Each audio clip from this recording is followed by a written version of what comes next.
3 Unspoken Truths to Know About Security for 2017.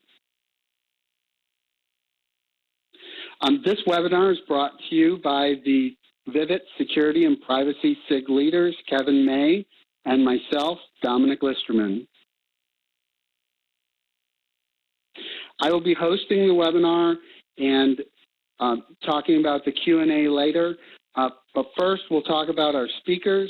We have Todd DeCapua and also Mark Flegg, both from Corporation Service Company. I've known Todd for a long time, and I've recently had the opportunity to meet Mark, and we're in for quite a webinar today. So housekeeping.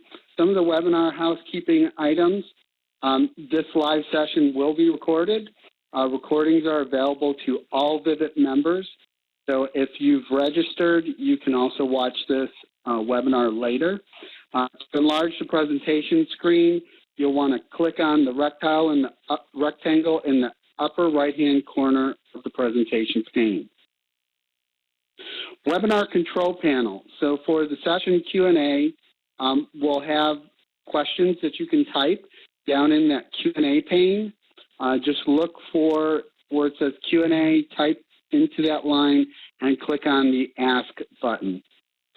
If you need to view things in a different language, go ahead and click on the flag that's in that left navigation boundary, and then this window will open up with the language selector, and you can choose the flag that corresponds to the language that you'd like to see. Now, on to the presentation of 3 Unspoken Truths to Know About Security for 2017. And we welcome Todd DeCapua. Dominic, thank you for that wonderful introduction. And for those of you who were at the HPE Discover 2016 in London, you probably recall this was one of the 2 sessions that I had the opportunity to present. It was so well received there that we also wanted to record it as a webinar and make it available to all 40,000 members of the Vivint worldwide community so that, again, more people could learn about this and these 3 unspoken truths to know about security for 2017. As Dominic had gone ahead and also introduced Mark Flegg, I am glad to have Mark joining me as an esteemed colleague here at the Corporation Service Company, and we will jump right into the content. You will see that within here we're going to cover 4 different polls, I'll provide you with a lot of information that should be extremely relevant for everything that you're dealing with today in your organizations around security. Where we wanted to start was with a quick poll, and as this poll comes up, please take a moment to just respond. But what priority does security have in your organization? And I'm hoping that you can just select one of these for us. Is security the top priority in your organization? Is it somewhere in the top 5 priority? Is it in the top 10 priority, or is it below the top 10 priority? And again, as this poll pops up, we'll just go ahead and take a few moments here, give you an opportunity to submit your response. And then once we can see the majority of the folks have replied, we'll go ahead and close this poll out. So I can see some responses coming through. And with that, we'll go ahead and close out this poll. So ironically, I think the majority of the folks felt that security is actually in the top 5 priority. So as we're looking at that, again, it's probably where I would expect that to be. Mark, I don't know if based on what you've seen and heard from other people in the market and where we look at security, but do you think the majority is with security in the top 5, or would it be something different? I think, Todd, it depends on what aspect of security you're looking at. If you talk to any organization, yes, security is a high priority for them. But when you focus into the nuances of security, whether it's digital asset management, whether it's physically looking after your inventory, things like that, I think you'll get different results as you drill into it. And some of the things that I've found that from a digital asset management perspective, it's not a top 5 priority, and it clearly should be. Excellent. Well, thank you for that opinion, Mark. So we're going to go ahead and start on to, maybe some of the comments that you heard Mark mentioning around digital. So we're going to talk a little bit about, first, what is in a digital brand. And as we've seen in the market over the last several years, this digital concept is something that many organizations have been embracing. But what you can see in front of you here are 7 different elements that when Mark and I are out and we speak to people about digital assets, these are all different elements that come up. There's many more that we do touch on, but as you can see, things like domains and DNS, digital certificates, et cetera, these tend to be the ones that are first and foremost at the top of everybody's minds. And as it would relate to that security question, how is that and what piece of your digital brand do you need to think about from a security perspective? So I guess, Mark, as you look at this picture, is there one of these that jumps out more that when you're out working with customers and you speak to them about digital brand and security that they say, we're really focused on this one right now? And then I guess the second part of that question is, are there other parts they should be thinking about that are maybe not top of mind for them? Mm-hmm. Yeah, it's a great question, Todd. I think for me, when I've been engaging with clients,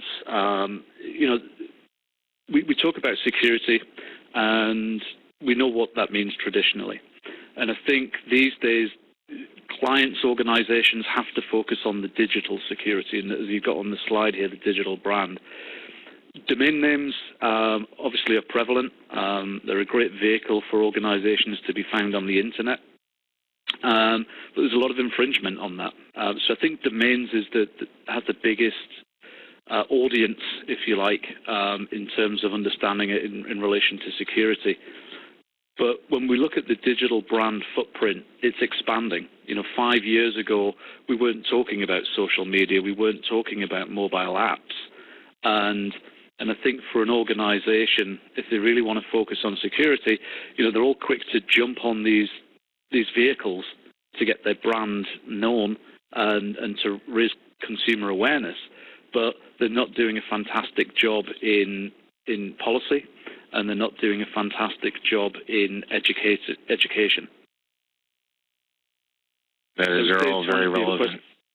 Yeah, I would say to answer your question succinctly, domains and DNS probably has the focus right now. Okay. And I know as we kind of have just gone through here in the United States, I mean, from a political perspective, I know it can be a bit of a slippery slope. You bring up politics in a conversation like this or not, but regardless of what side of the aisle you found yourself on in the United States, both candidates talked about cyber and how important cyber is today. For me, it was at first kind of laughing about it because there's a lot there. But I think whether you're talking about U.S. politics or more at a broader sense, just thinking about this digital brand and some of the cyber threats. And again, we've seen a real increase in these markets. This is no longer a potential risk. I mean, I'm reading nearly almost every day on my Google alerts. I'm getting something about DDoS. I'm getting other things, coming into my inbox with ransomware, malware, phishing attempts, things like that. I mean, these are things that are continuing to increase. And I guess as I think back and, some of the stories that you and I have had a chance to think about, and in organizations like ours and organizations like many of the folks that are on the phone with us today, you've got this interesting story that goes along with digital assets and maybe how people have been thinking about physical assets for years, but we need to kind of bring that same thinking and same practices up as it would relate to digital assets. So I think this next slide is the visual that I would love you to be able to walk through and kind of, help walk us through that story of, again, how people have thought about physical assets, but now how do you apply some of those practices, also to your digital assets? Yeah, absolutely, Todd. So we do a lot of seminars at CSC, and one of the questions that I like to ask the most is, hands up, who's got a company-issued laptop or cell phone? And, does it have a serial number that's logged? Do you agree that your business sees that as an asset and documents it appropriately? And the answer is always yes. So when you look at business, is tracking assets something that's new, or is it something that they're well-versed with? And the answer is they're well-versed with it. We've been tracking assets for many, many years, whether it's physical inventory, fixtures and fittings, even down to desks in some instances.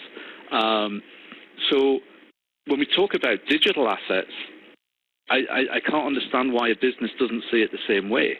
If you take some prominent online businesses, things like Expedia.com, do they take that domain name seriously? You bet they do, because it's their business. If that goes down, they don't have a business.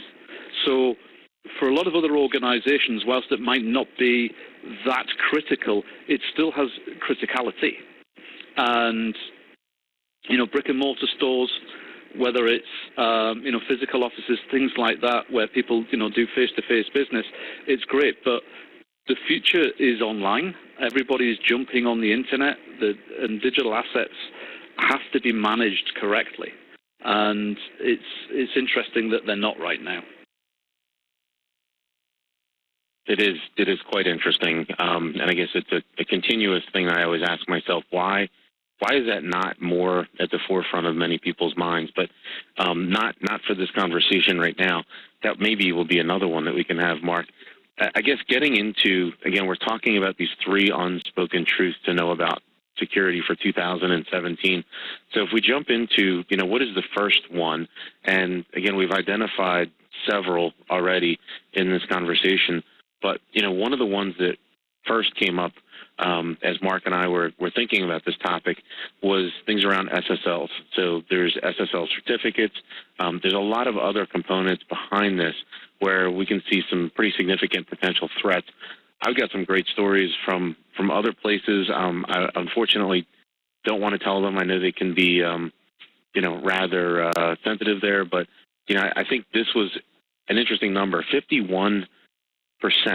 And I know, Mark, you were able to pull this from a study and some research that had been done on the latter part of 2013. But what 51% represented was of the global 2,000 companies, they're admitting to not having an accurate accounting of their SSL certificates.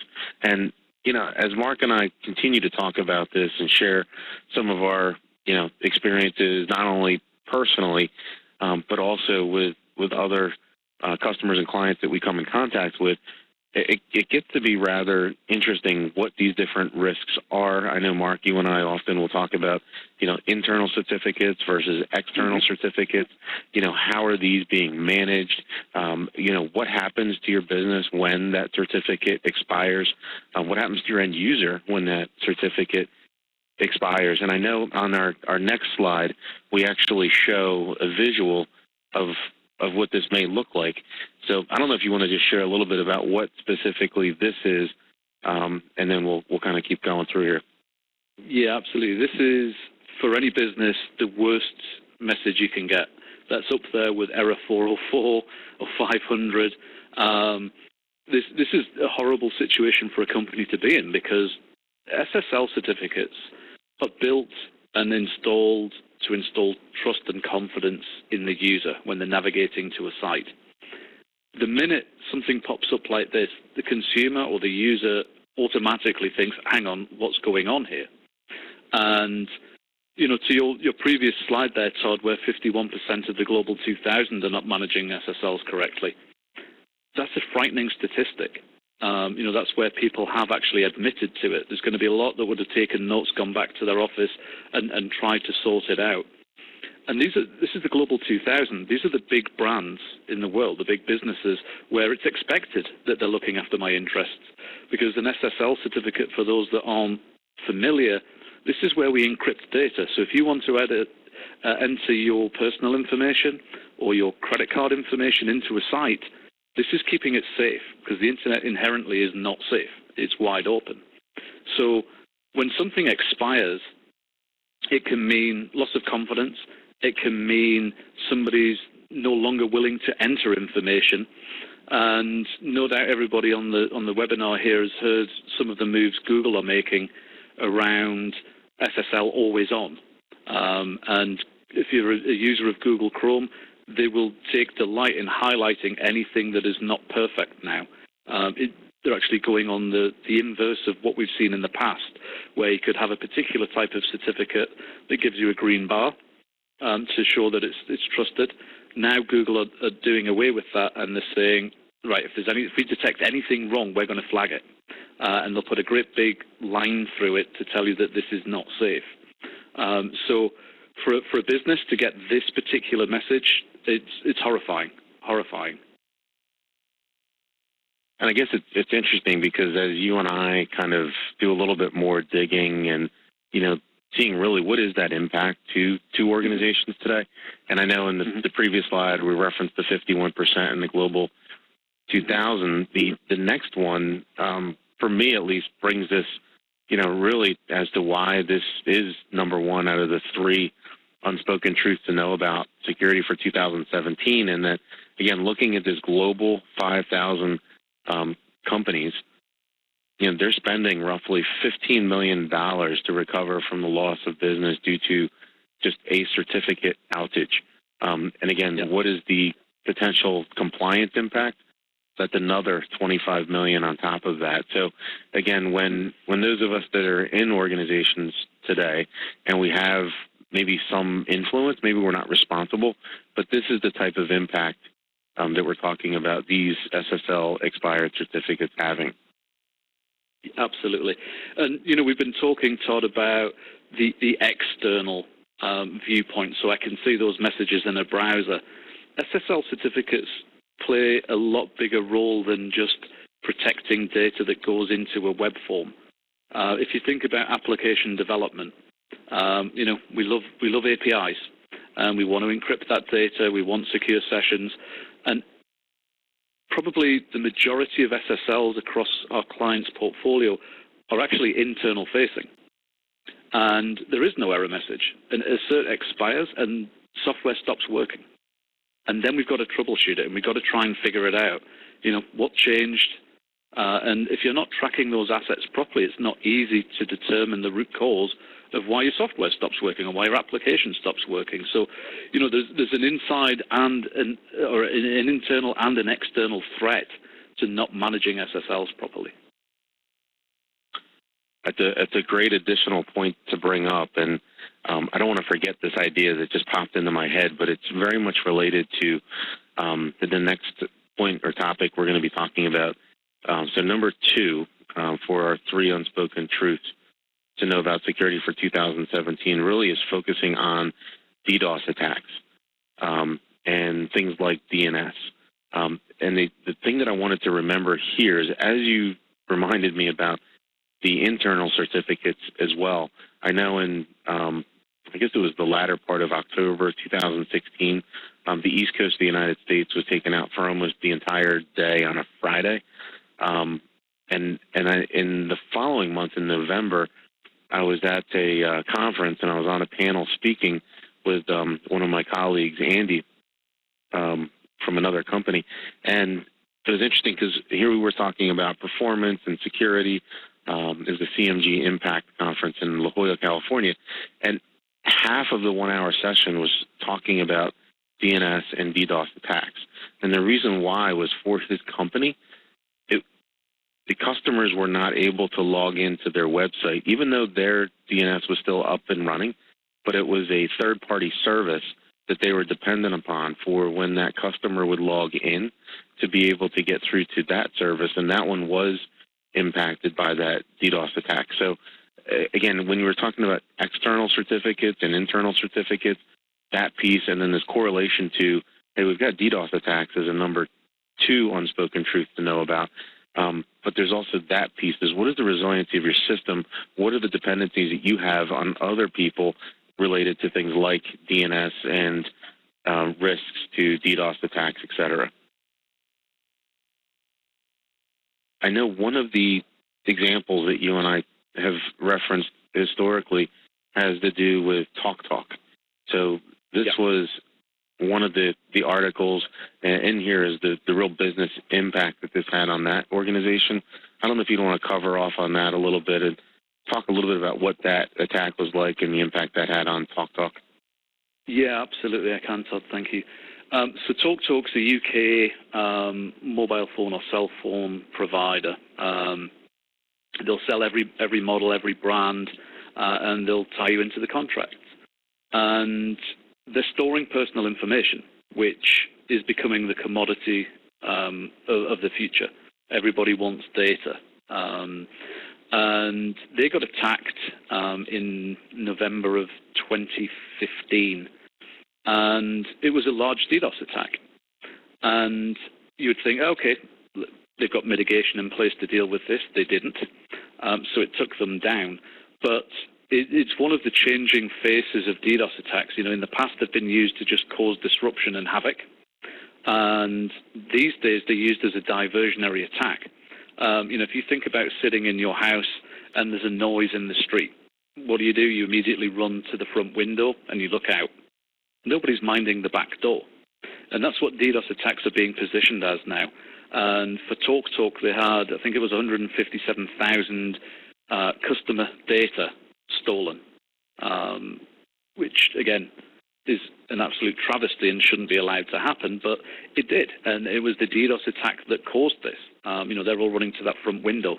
Nobody was minding the back door, where the hacktivists got into the system, scraped all the data out that they wanted. And, you know, this happens pretty much on a daily basis. And, you know, the thing I would say to that is it doesn't need to be.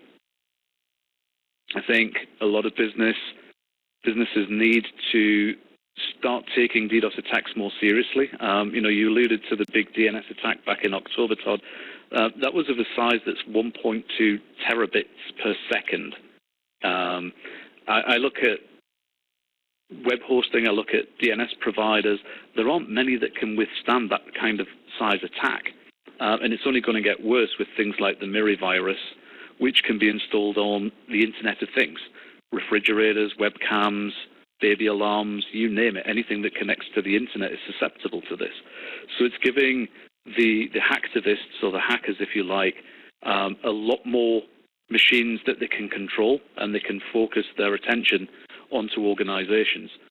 Now, you know, everyone reads these in the press and they say, yeah, it'll never happen to us, and what's the real impact? You know, if you look at TalkTalk, their profits halved in 1 year. No organization wants to do that. This is multi-million-dollar profits disappearing just because of this one attack that, quite frankly, TalkTalk could have done something and been proactive and stopped it. So, you know, for the European members of Vivid, I think one of the things that they need to be mindful of is a legislation or a regulation that's coming out by the European Union in May 2018, which is called the GDPR, the General Data Protection Regulation, which allows the EU to fine companies up to 4% of their turnover. So that's their annual revenue. That is going to be way more, and could be for, you know, some customers in the realms of billions of dollars than it is to put a proactive solution in place. Mark, I'm glad you actually brought up the GDPR. One of my friends, he lives in the London area. I mean, he brought that up the last time that I was over there, and I just said, you know, what did you say?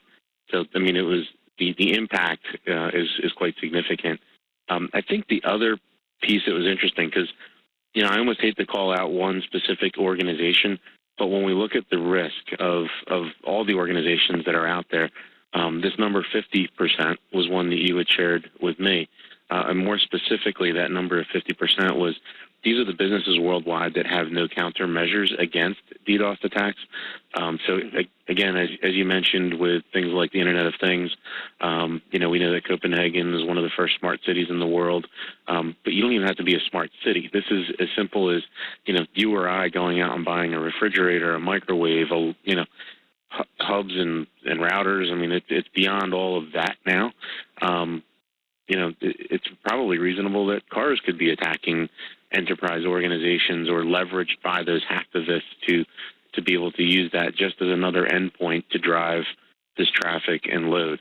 But I know this number, when I saw it, just blew me away, that, you know, half of businesses worldwide have no countermeasures against these DDoS attacks, and we're seeing nothing more than these continuing to increase. And then as we look at, what is the very specific impact, and again, you can see all the sources on these numbers. So, average cost of 1 hour of downtime over $100,000. For me, that feels like a very conservative number, but you can see some other, what I would believe to be rather conservative numbers here from other findings from two different sources here. So again, just more information of why this was our number 2 of the unspoken truth to know about security for 2017. As we move along to number 3, this is one that I know I've been seeing a lot of. It's definitely not something that's new for 2017, but I think there's a lot more trickery that people are using out there in the marketplace today, and something that we absolutely need to make people aware of so that they're able to think about it, talk about it, and know what they can do potentially. And this has to do with email. So all of these different threats that we've got highlighted here on this slide, again, phishing and malware, what does that mean to you? What does that mean to your organization? Again, from an education perspective in your organization, this is something else that you can do. I guess I'm going to kind of throw a poll question up here, Mark, because I'm really interested now that we've kind of been through these 3 items. Who's responsible for digital asset security in your organization? So I'm hoping that you can just select one of these. But as you can see from the options, we've got a CIO or the Chief Information Officer, a CISO Information Security, the CMO or the Chief Marketing Officer, a COO or the Chief Operating Officer, each business unit executive, or I have no idea. So again, thinking about the 50% or thinking about the 51% that we've already highlighted, who's responsible for digital asset security in your organization? And again, with everybody on the call, if you guys could just take a few moments to select one of these options, I would appreciate it.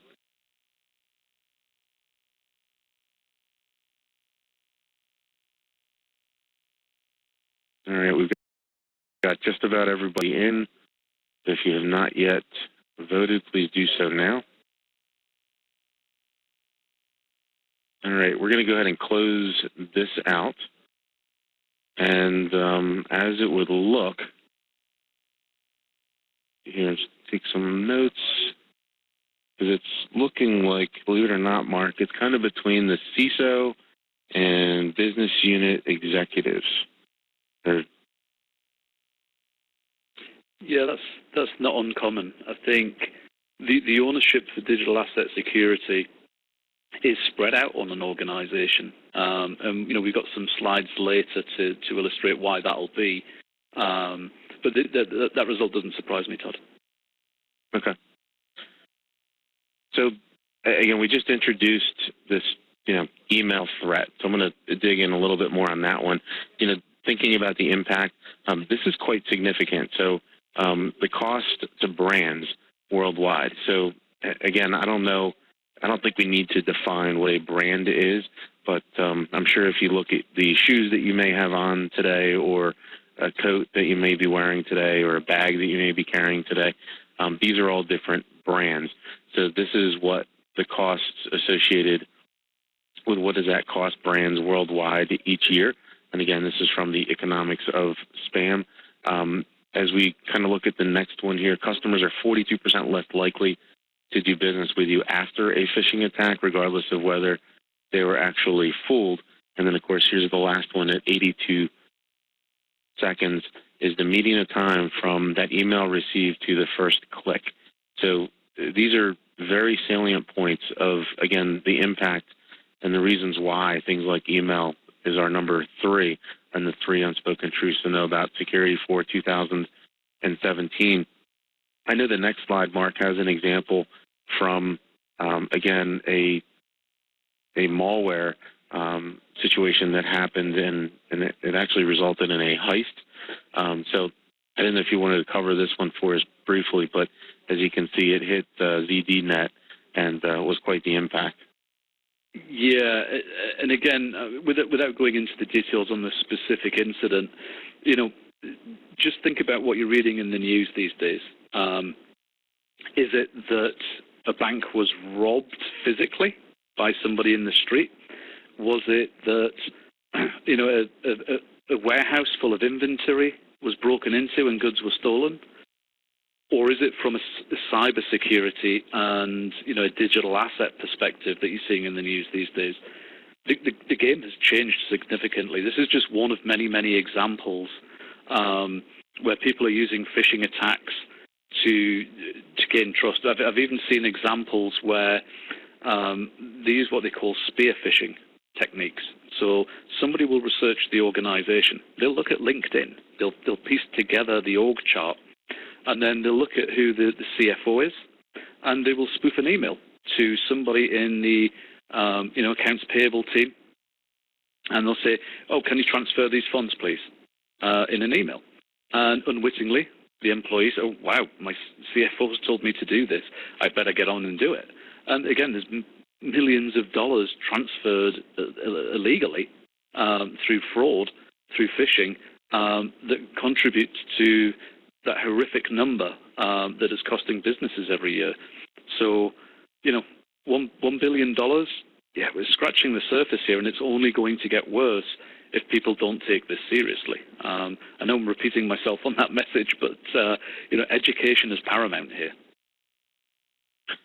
Absolutely, and that's a big reason why we at Visit Worldwide want to get this message out. It's really about awareness. So this next slide, I think, is going to need a little bit of awareness and education from you, Mark.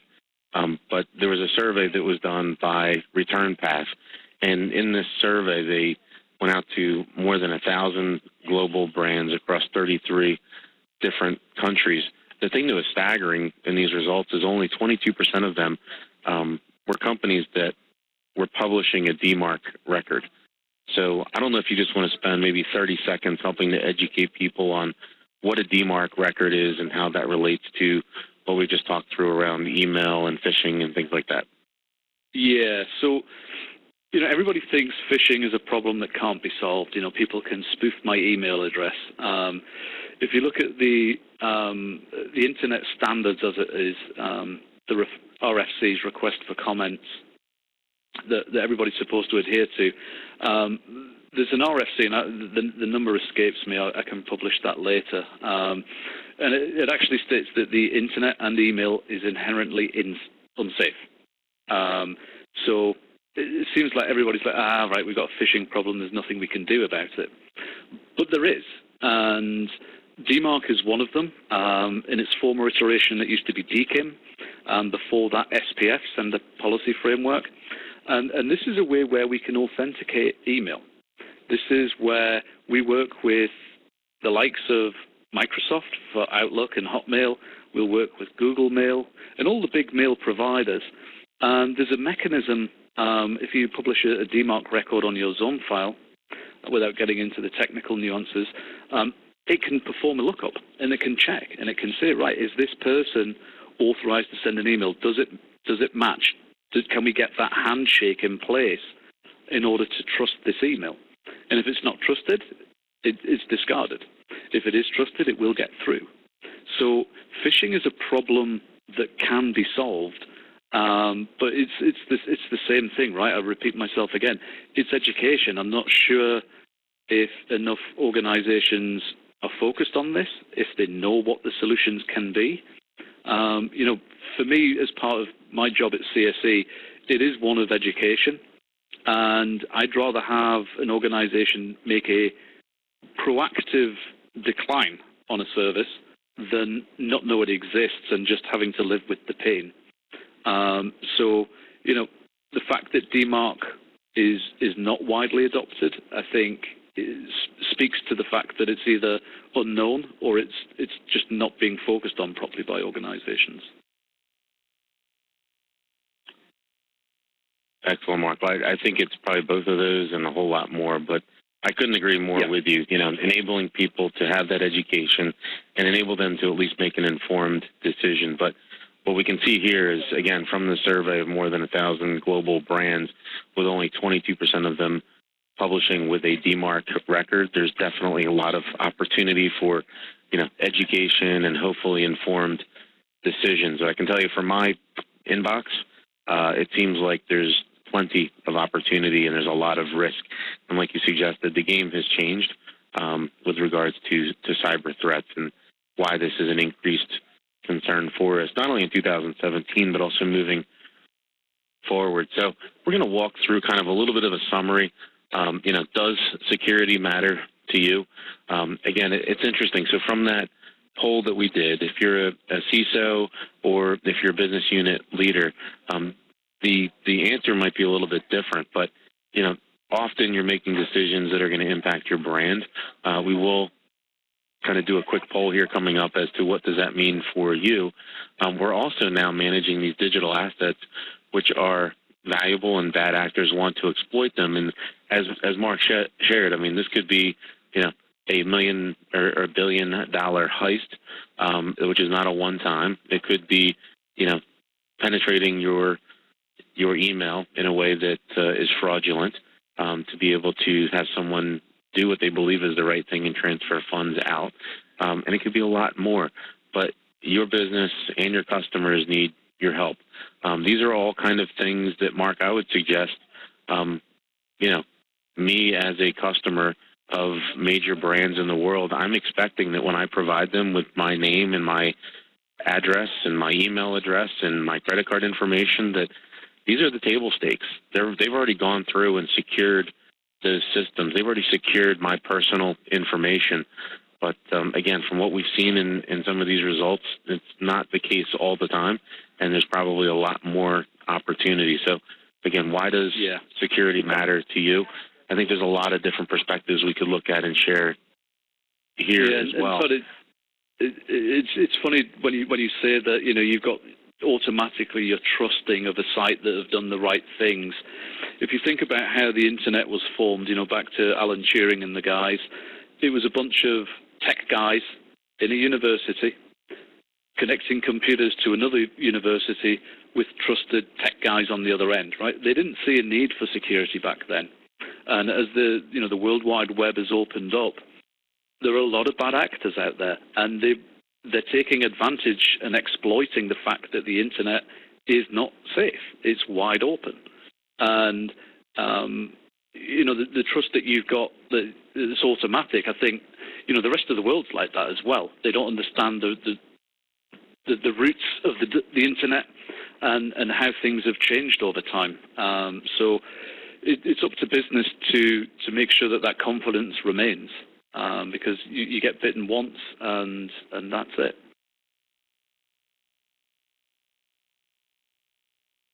And for the blue box that's going to pop up now, it's interesting because, Mark, when you said, it's up to the business, I think you're right. The internet started with a bunch of technologists. Much of the interaction that end users have with companies and major brands today are through digital assets and technology.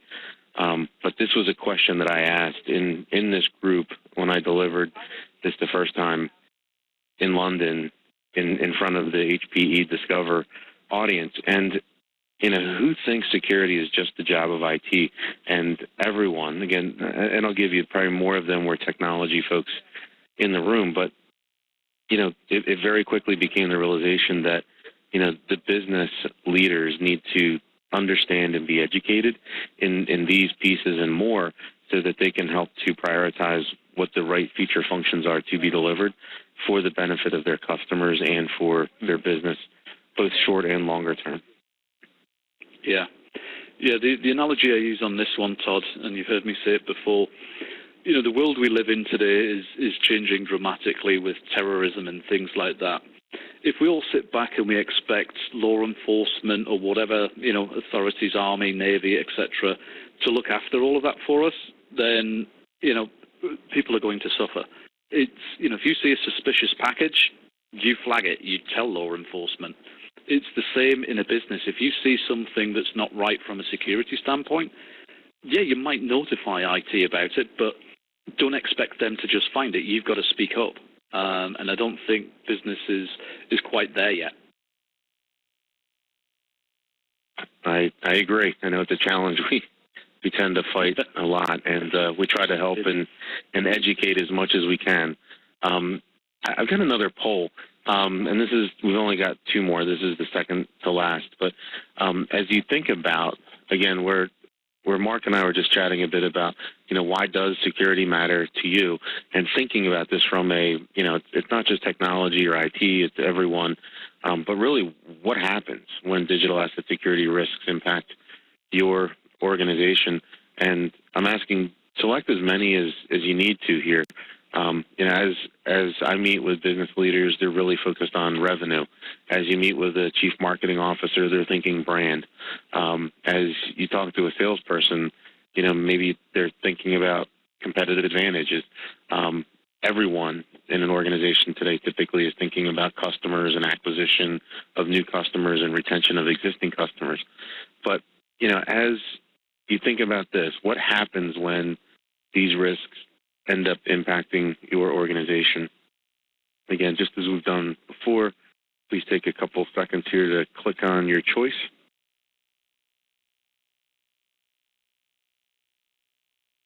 Just about got everybody. If you haven't voted yet, please do now.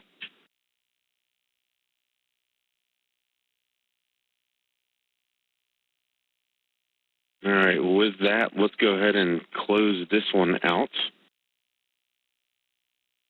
So, Mark, the results that we saw actually came out, it looks to be almost everybody selected all four. Is that what you're... Yeah, I'm super happy to hear that because it does affect all of them. Obviously, with the TalkTalk example, you can see what it does to revenues. From a brand value perspective, that's a longer-term play. Are they going to recoup from that? Are they going to get customers again? Which plays into the acquisition and retention. And then from a competitive advantage, I'm sure every organization at some point looks at the competitors and they try to find weakness. If somebody's had a security risk that's been publicized, they're going to play on that. Salespeople don't have the highest morals in the world. They want to make a sale, so they will use everything that they possibly can to get a competitive advantage. So, yeah, I'm super happy with that response, Todd, because it does affect everything. And I don't want to take too much credit, but maybe it is because of just a little bit of time we've had with folks to help educate them, again, around these three unspoken truths. But again, that's the goal here, is help people understand that there is a real risk out there, and what is that impact to their organization when these risks happen. It doesn't seem like it's if anymore. It's more of when they happen. So again, who makes these decisions? Our final poll is going to be around kind of a little bit more around, which ones do you become most concerned about? But as we think about the different participants in this conversation, I think, Mark, you can talk us through this a bit as well. But what I've seen is it ends up becoming, a multifaceted conversation with a variety of folks. So I don't know if you want to walk me through maybe a recent example or what you're typically seeing here and who's making these decisions. Absolutely. So, if you go back in time, late 90s when business started getting involved in domain names, for example, it was seen as highly technical, that World Wide Web thing. Let's throw it at IT because it's technical. That was the logical fit back then. And then we saw infringement, cyber squatting, all the rest of it. So legal obviously got involved. Every business that has a trademark is obliged legally to defend that mark. You can't just let things happen. And marketing realized, oh, wow, what a cheap vehicle this is to get my brand awareness around the world. So they got involved in domain management or asset management. But what we're seeing over time is the transition of the ownership of digital assets in an organization. And CISOs are becoming involved again now, which kind of plays into the first poll that we did there, Todd, so that's encouraging. But the future has to be a multi-stakeholder approach. IT have got requirements, legal have requirements, marketing do, the CISO does. I think, I read a Forbes article yesterday about why the CFO, Chief Financial Officer, should own cybersecurity. And, if you look at the risk of a business, CFOs are absolutely involved in that. So, we're going to see finance, I think, in the future as well. But where I've seen the most success in organizations is where they do have a stakeholder committee. Everybody's pulled together, and that committee can make decisions that represent every angle of the business. That's the only way that you're going to tighten security. It can't just be one department, such as IT. So, we're not quite coming full circle from IT to CISO perspective. This is more of a helix. This is going up in an organization as well. It is getting to the C-level to start making decisions. It's just not quick enough, in my humble opinion. That's interesting, and I guess it further supports the fact that the stakes are getting much larger, hence the reason why this is moving further up in an organization, as well as bringing this full helix of, because we can very clearly see why, from an IT perspective, this would be important, legal, marketing, security as well. So, and again, when we look to the future, what does that look like? I think there's some brands and some organizations that have embraced that due to some unfortunate events in their history. But again, it's all about a little bit of education and being proactive. Our last poll, I'm going to go ahead and present now. It really focuses on, which of these three risks that we've identified, or these three unspoken truths, are of most concern to you and to your organization. You can see, kind of touching on the SSLs and certificates, DNS and DDoS, email, phishing, malware. I know ransomware is another one that we've seen a lot of lately. None of the above or all of the above. So if you could select one of those, I would appreciate it.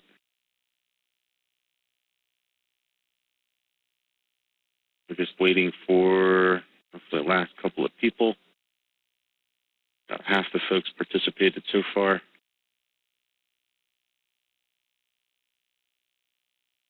All right, with that, we're going to go ahead and close this one out. So it looks like from the responses, Mark, a lot of people selected the DNS and DDoS, as well as email phishing and malware. Wonder why that would be. Yeah, for me, I think, when you look at a security risk, for me, the answer would be all of the above. And for the simple reason is, you've got two branches of people. You've got hacktivists that are, kind of trying to get into your system, and it could be for monetary gain. And, people like the Anonymous Group, Lizard Squad, Syrian Electronic Army, they're out there to make their voice heard. And they don't discriminate what techniques they use. So, for example, they could have tried to do a DDoS attack, and it's failed. They've got a good DNS provider in place, and they've got adequate protection. So how else can I disrupt an organization? Well, I'll tell you what, if I can get access to your digital assets, I can just make a change through an administration console. So they'll move to phishing. And again, to repeat, they don't discriminate. They will use whatever technique they can to get in there, whether it's an expired certificate. There was an example a few years ago for the browser Opera, who inadvertently ended up downloading a lot of malware to everybody that used that search engine. So, people, these hacktivists, whatever you want to call them, they'll use every single technique they can. So it's interesting that we're focused on just a couple of things there. Absolutely. So I'm going to go through a few slides here fairly quickly. help give everyone just a little bit more information. This is a question that often comes up. I know that, if you have the unfortunate event of having to sit next to Mark or I on a plane or a train or an Uber, but how do I get started? How can I reduce the risk in my organization? So this is a little slide that we've put together with kind of 4 basic steps, and you just follow it clockwise here, step 1 through 4. And again, if you want to learn more, we'd be glad to spend some more time there. Sometimes when people hear corporation service company or CSC, they think about another CSC, but this is what corporation service company is, and the products and services that are offered. If you wanted to learn more about some of the specific capabilities that we offer through the CSC Digital Brand Services Business Unit, which is the unit that Mark and I are representing, there's 3 here that you could click on to learn more information specific to the 3 items that we've just spoken through. I guess the one slide that I would really want to highlight for folks is, with this bit.ly link, it's going to drop you to a form. You can go out and fill in some basic information, specifically putting in a domain name that would be relevant for your organization, and we will be able to provide you a results report, and it's going to look something similar to this, and be able to review a summary of some of the key findings for your organization with some very specifics around things that you could proactively do to reduce not only these 3 unspoken truths to know about security for 2017, but even beyond that. So again, want to make sure everyone has that in front of them. You can see kind of a little wrap-up slide here, some of the links that might be relevant for you, and some other research and writing that has been done in the past that would be helpful for you, again, as we continue to educate and help people learn so they can make informed decisions. So with that, Dominic, I'm going to hand it back over to you. Mark, thank you very much for joining us here today for this as well. Yeah, thank you, Todd, and obviously Vivit for hosting this. Thank you very much to Todd DeCapua and Mark Flegg. Vivit Worldwide is very fortunate to have Todd and Mark as part of our community. And I want to thank you both for helping Vivit to remain at the forefront of security and privacy issues facing our world today. We do have some question and answer questions here, and I'd like to present those. We can go over here a couple minutes over time. But here's one question. How does digital asset security relate to application security? Mark, if you don't mind, I could probably jump in on that one. So, and Dominic, it's interesting because I come out of a development background, and part of what I was focusing on a lot was application security.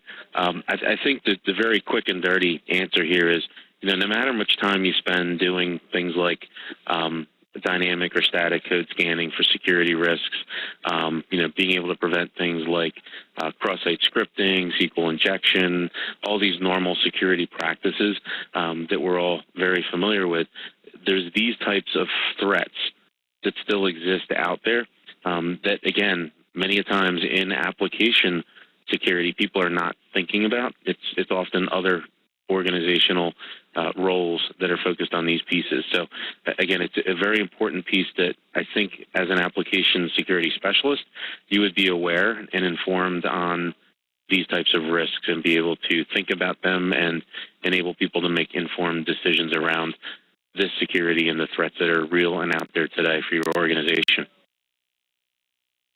And I noticed you mentioned the association with some of these tools and the static code scanners, et cetera. So how does HPE Fortify suite of products, what do they have to do with digital asset security? So I guess most people that I speak with are familiar with the HPE Fortify suite as it would relate to security. Around the elements that we just spoke about, there's no direct correlation. Again, these are more security risks that are beyond that typical application security space. So again, this is a very complementary conversation and one that everyone should be having and being able to be a little bit educated, to learn a little bit more and bring that to the table. But again, very complementary. If the team is investing that time and effort to ensure that their applications are secure, they should at a minimum also be thinking about these pieces and how they can secure their businesses for the benefit of their customer. Okay, so when those digital assets are breached, when that security is breached, what sort of impact might that have on an organization? Yeah, I can take that one, Todd. That's all right. So for me, it's one of the previous slides we had on there. It is revenue, as we saw with TalkTalk. It's brand reputation. It's everything essentially. We spend a lot of time building brands, and we've got a duty to protect that. One outage, one security breach can have a detrimental effect on everything that you've done historically to date. And it can set you back really far in your business planning. When I look at an impact to an organization, it's also some of the softer things. So, if I look at HPE and the Vivid organization worldwide, the things that you guys are doing, certainly around applications and security, but it's more than that. It's the brand damage that it's very hard to measure. I get that question a lot. So what's the impact? How do you quantify risk? Probability times impact and all of that. But what's the real value of protecting ourselves? And the answer is it doesn't contribute to the bottom line, but it can certainly take away from it if you don't do something about it. So I think that the TalkTalk example, we use that a lot because I think with them being a public company, they're obliged to publish their annual reports, and it's plain to see for everybody what the impact is. That's great. Yeah, and as you were talking and earlier in the presentation, I was reminded of, I was in a QA group, and this was in the early 2000s, and I noticed there was an expired SSL certificate on one of the airline's pages. And I communicated with them. I sent them an email. I said, I noticed this thing, and they really kind of sent back this terse thing, oh, that's okay. It's just an expired certificate. And that same airline a few months later had the personal information of all of their customers posted to their homepage because they were using real data, real live customer data in their test environment. So it's those types of shortcuts, when it comes to security that can really ruin you. I don't even think that airline exists anymore. But absolutely. Thank you again so much, Todd DeCapua and Mark Flegg. We really appreciate you taking time out of your busy schedules to bring this presentation to Vivid, and especially from the Security and Privacy Special Interest Group. We really thank you for your time and welcome you anytime that you would like to speak to our members. So thank you so much. Thank you, Dominic. With that, we'll go ahead and close the presentation. Thank you for joining us, everyone, and please refer your friends to this presentation. I think it has a wealth of information that we really need to think about, know about, and talk about. Thank you so very much. Have a great day.